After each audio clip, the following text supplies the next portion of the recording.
Something I would really like to see in the future is the legalization, the responsible legalization of psychedelics.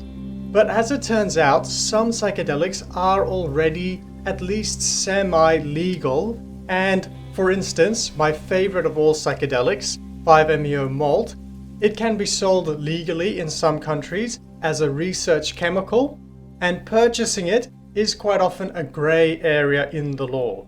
Now, I fully encourage and stress the fact that you should please do your own research for your own local area, because everything I say here is going to be differing depending on where you live, and even with time, laws change. But it's not just my favorite of psychedelics, the 5-MeO malt. Actually, the very famous DMT can be purchased online in any currency you like, legally. Now, to clarify immediately, buying pure DMT is almost always illegal in the USA and many other countries, almost all other countries. But if you don't buy the DMT in its pure form, but instead buy it in a natural form, like for instance, when it is still within Acacia bark or Mimosa, then you can actually buy it.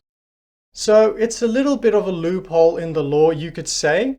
But if you are the type of person that does not want to go finding Bitcoin, using the dark web, and just doing dodgy feeling stuff, then you can actually buy DMT on eBay in the form of acacia bark or some other natural product that contains the DMT.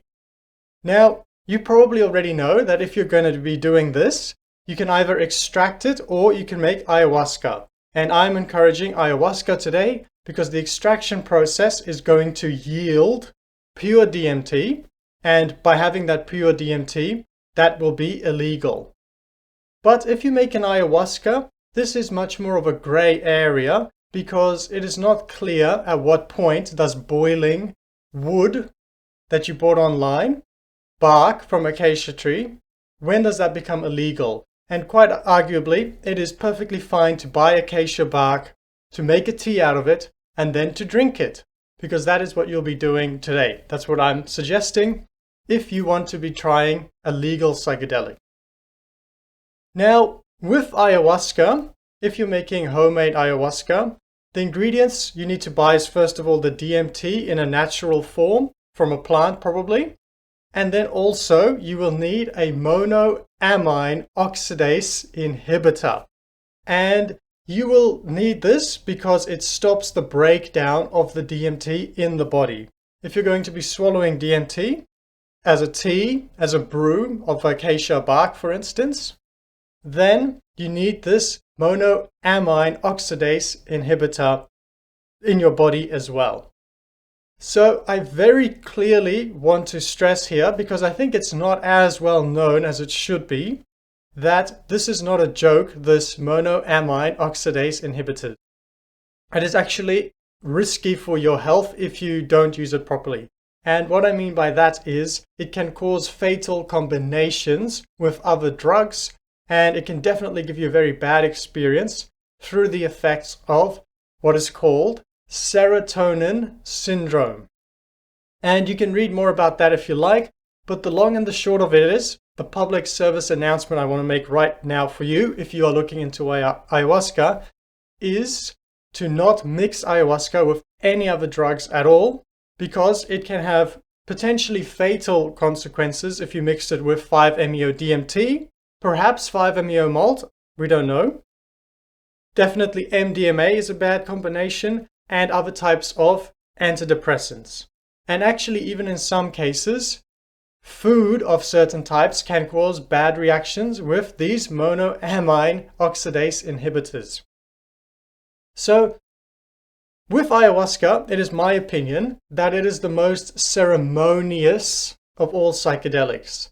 If you're looking at a legal option in doing psychedelics, ayahuasca can be a good option for you to go down.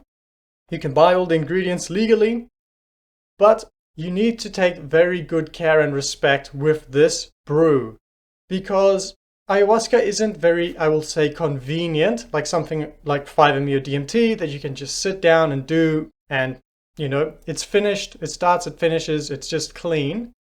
Ayahuasca, if you read about it, which I highly encourage you to do, it has, for instance, nauseous aspects to it. It can cause vomiting, so you need a very good setting for this. It lasts a very long time, and it doesn't taste good to swallow. So that's not to say that you shouldn't do ayahuasca. If you read people's trips online, ayahuasca seems to be extremely, extremely healing, a very powerful entheogen, but you need to take the responsible care when using this substance and approach it in a ceremonial way. Prepare for it days in advance, have a healthy diet, and do everything properly. Do your research. And in particular, watch out for these monoamine oxidase inhibitors. So if you are going to be buying these, you can look online. I highly encourage you to look at all the varieties of sources of DMT. Acacia bark I'll just use as an example in this video. And then as your monoamine oxidase inhibitors, you would like to use probably Syrian rue. Both of those you can buy simply online. Now, I will simply link to a good tutorial once you have your ingredients of how to prepare it, because I am no expert in brewing ayahuasca. I have never brewed ayahuasca or pharmahuasca as they call it. So I will link to a tutorial that I think is good. But just to finish as well, if you would like to do something similar by buying a legal natural product containing a psychedelic, if you would like to buy that and brew it at home, but ayahuasca isn't appealing to you from what I said, because it causes vomiting, there is this slight complication with the monoamine oxidase inhibitors, then another good option is mescaline, because you can buy the cuttings, I suppose you could say, or sometimes the dried up powder of either San Pedro or Peyote, both of which contain mescaline. And mescaline, you simply, I'll give a link to a tutorial once again, but there's no need for a monoamine oxidase inhibitor.